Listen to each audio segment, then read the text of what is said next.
தோழர் தொழிலுக்கு வணக்கம். இந்த வீடியோ மீண்டும் ஒரு அவேர்னஸ் வீடியோ. ஏங்க சார் வேலையே இல்லையா, சும்மா வீடியோ போடுறதுக்காக வீடியோ போடுறீங்களா அப்படின்னு நீங்கள் நினைக்க வேண்டாம். நானும் இது தேவையில்லை அப்படின்னு தான் நானும் நினைக்கிறேன். நமக்கு எவ்வளோ பணிகள் இருக்குங்க. குரூப் 2 2A இதுதான் வந்து நமக்கு மெயின் ஃபோக்கஸ். இதுதான் மெயின் ஃபோக்கஸ். உண்மையாலுமே மெட்ராஸ் ஹைகோர்ட் எக்ஸாம் வந்து ஃபோக்கஸ் இல்லையா சார் அப்படின்னா, இதுவும் மெயின் ஃபோக்கஸ் தான். ஆனால் பார்த்தீங்கன்னா குறிப்பாக மெட்ராஸ் ஹைகோர்ட் எக்ஸாம் அப்படின்றது ஒரு சீசன் மாதிரி, ஒரு 3 மாதம் ஆக்டிவாக இருக்கும். நம்மளுடைய சேனலை பொறுத்தளவு த்ரூ அவுட்டாக 365 அல்லது 366 நாட்களும் ஆக்டிவாக இருக்கக்கூடிய channel for TNPSC aspirants, only TNPSC aspirants.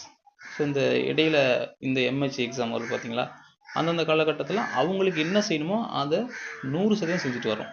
TNPSC ஆஸ்பிரன்ஸ்க்கு என்ன கொடுக்குறப்போ அதை அப்படியே கொஞ்சம் கூட குறைவில்லாமல் மெட்ராஸ் ஹைகோர்ட் எக்ஸாம் எழுதக்கூடியவங்களுக்கும் கொடுக்குறோம். நம்ம சேனலை தொடர்ந்து ஃபாலோ பண்ணுறவங்களுக்கு தெரியும், எதுலேயுமே வந்து பாகுபாடு காட்டுறதே கிடையாதுங்க. ஓகேங்களா? ஓகே, இப்போது அப்படி நம்ம ஏன் இந்த வீடியோ போடுறோம், அவேர்னஸ் வீடியோ ஏன் போடுறோம் அப்படின்னா, தொடர்ச்சியாக யூடியூப்பில் அல்லது டெலிகிராமில் பார்க்கும் பொழுது மெட்ராஸ் ஹைகோர்ட்டை மையப்படுத்தி நிறையா வணிகம் நடைபெறுது அப்படின்றத நான் உணர்றேன். என்ன காரணம்னா, இலவசமாக கிடைக்கக்கூடிய பிடிஎஃப்ஸ் அல்லது வேற ஒரு அகாடமி வெளியிட்ட பிடிஎஃப் ஏதோ ஒன்று எடுத்து அவங்க வச்சுக்கிட்டு அதில் இவங்களுடைய ஃபோன் நம்பரை ஆட் பண்ணி உங்களுக்கு மெட்டீரியல் வேணும் அப்படின்னா எங்களை காண்டாக்ட் பண்ணுங்கள், வாட்ஸ்அப் பண்ணுங்கள் அப்படின்றத தொடர்ச்சியாக பார்க்க முடியுது. ரொம்ப கஷ்டமாக இருக்குது. ஏன் அப்படின்னா, அதையும் நிறைய பேர் வந்து கமெண்ட்ஸில் வந்து கேட்குறாங்க. யூடியூப்போடைய கமெண்ட்ஸில் பார்க்கும்போது, சார் இந்த மாதிரி மெட்டீரியல் வேணும், அதுக்கு என்ன ப்ரொசீஜர் அப்படிலாம் கேட்குறாங்க. நீங்கள் வாட்ஸ்அப் தொடர்பு கொள்ளுங்க அப்படின்னா நம்பர் போடுறாங்க.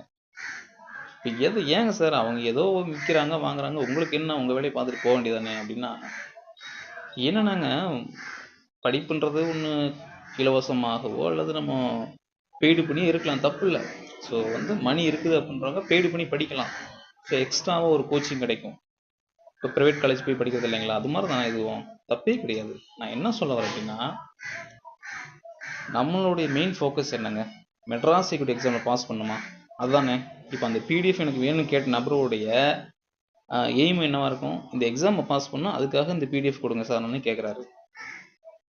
அப்படி இந்த எக்ஸாமை பாஸ் பண்ணுறதுக்கு எந்த பிடிஎஃப்பும் தேவையில்லை, ஸ்கூல் புக்கு போதும் அப்படின்றதுக்கான ப்ரூஃபோட நம்ம வீடியோ போட்டிருக்கிறோம்.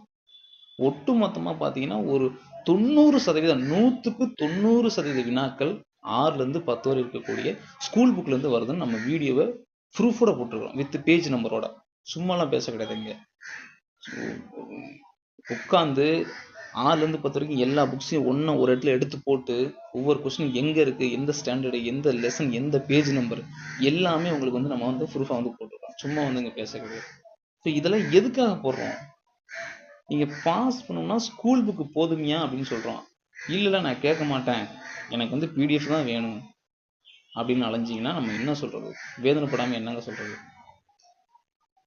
Madras high court students, Madras high court எழுதப்பட ஸ்டூடெண்ட்ஸ், இவங்களுக்காக நம்ம முற்றிலும் 6லேருந்து 10 வரைக்கும் தமிழில் டெஸ்ட் நடத்திட்டு இருக்கிறோம். அதே போல் 6லேருந்து 10 வரைக்கும் சோசியல் சயின்ஸ் ப்ளஸ் சயின்ஸ் பொதுவில் டெஸ்ட் நடத்திட்டு இருக்கோம்.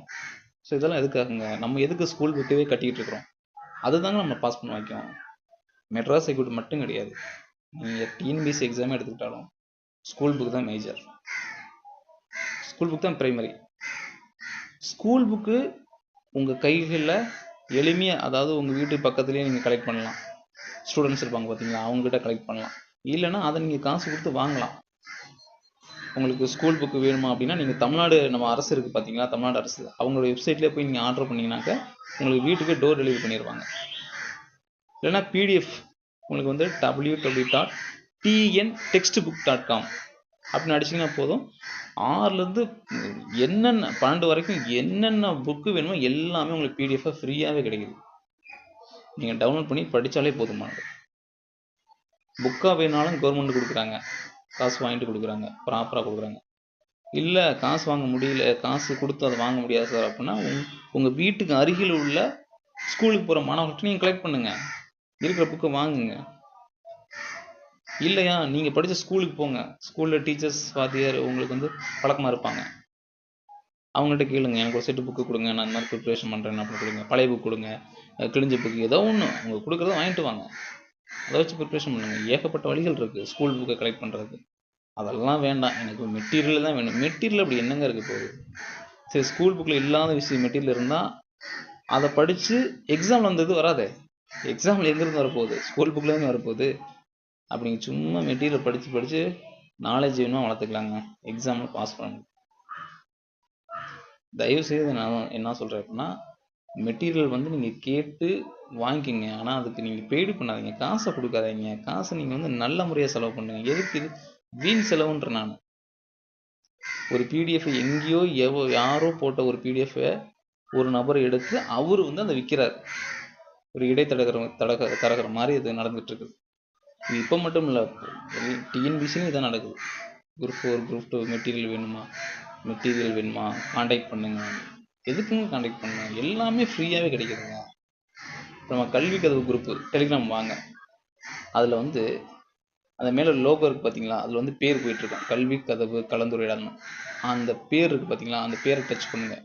டச் பண்ணால் கீழே பார்த்தீங்கன்னா மீடியா ஃபைல்ஸு அப்படின்னு காமிக்கும். அது நீங்கள் ஃபைல்ஸுன்றதை கிளிக் பண்ணுங்கள். உங்களுக்கு கிட்டத்தட்ட ஒரு 1500 பிடிஎஃப் இருக்கும். நீங்கள் அதை படித்தாலுமே போதும். ஐஏஎஸ்ஸை கிளிக் பண்ணும். என்னுடைய தாழ்மையான வேண்டுகோள், இனியும் ஏமாறாதீர்கள், சரிங்களா? பிடிஎஃப்காக இனியும் நீங்கள் உங்களுடைய பணத்தை விரயமாக்காதீங்க. ரெண்டாவது டெஸ்ட் பேஜும் அதே மாதிரி தான். சரி, டெஸ்ட் பேஜ் வந்து அவங்க கொஸ்டின் ஜென்ரேட் பண்ணுறாங்க, அதுக்காக அவங்க வந்து வாங்குறாங்க, காசு வாங்குறாங்க, ரைட், ஓகே.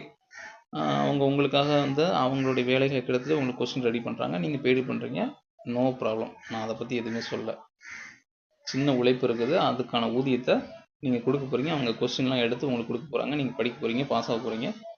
அதை பற்றி எனக்கு எந்த விதமான இதுவும் கிடையாது. ஆனால் அந்த மெட்டீரியல் அப்படின்றது, இதுவே அந்த மெட்டீரியல் வந்து அவங்களே ஓனாக வந்து ப்ரிப்பேர் பண்ணி ஸோ வந்து கொடுத்தாங்கன்னா கூட ரைட், அதில் வந்து எஃபர்ட் போட்டுருக்காங்க அப்படின்ற மாதிரி அதை கூட நம்ம ஒரு வகையில் அனுசரிக்கலாங்க. ஆனால் இலவசமாக கிடைக்கக்கூடிய மெட்டீரியலை அப்படியே வாங்கி அதை சேல் பண்ணி அதுலேருந்து ஒரு வருமானம் ஈட்டிக்கிறாங்க. இந்த மாதிரி புதிதாக வரக்கூடிய மாணவர்கள்ட்ட எப்படியாவது எக்ஸாமில் பாஸ் பண்ணணும் அப்படின்னு நினச்சி வராங்க பார்த்தீங்களா, அவங்க இந்த மெட்டீரியல் படித்தா போதும்னு நினைக்கிறேன், பாஸ் பண்ணலாம்னு சொல்லிட்டு அவங்களுக்கு காசை கொடுத்து வாங்கிடுறாங்க. ஸோ இவங்களுக்கும் நல்ல ஒரு பிஸ்னஸ் ஆகுது.